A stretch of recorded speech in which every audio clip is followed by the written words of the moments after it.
ไปถึงหัวพันบอนเคยสุขสันต์หัวพันแดนที่ฝังใจเมืองแอดสำนึ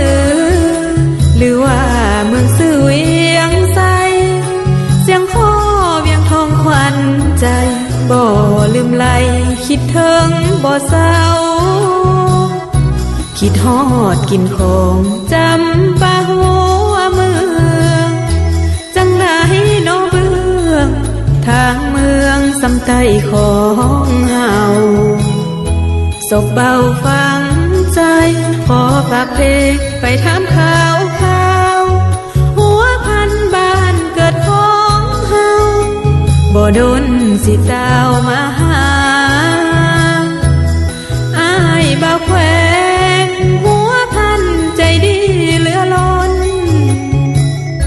คิดถึงหน้ามนคนที่เคยหาผ่านมาขออ้ายจงคอยอย่าใจน้อยน้องสิมาหาน้องบ่เคยลืมควันตาสิคืนมาสร้างสาหัวพันหัวพันฟังใจบ่หายจืดจางฟังอยู่อกนางบ่จางแม่นอยู่ห่างกันพ่อแม่พี่น้องของนางอย่าได้ไว้วันไกลไกลแต่ใจยังมันบ่ลืมหัวพันบ้านเฮา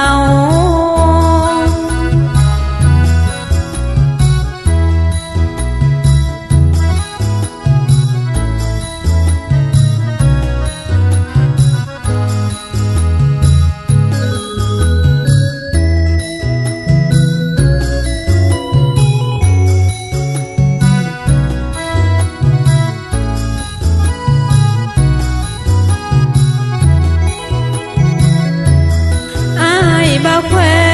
งหัวพันใจดีเหลือล้นคิดถึงหน้ามนคนที่เคยหาผ่านมา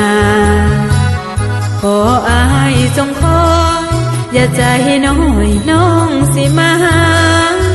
น้องบ่เคยลืมควันตาสิคืนมาสร้างสาหัวพันหัวพันฟังใจบ่หายจืดจางฟังอยู่อกนางบ่จางแม่นอยู่ห่างกัน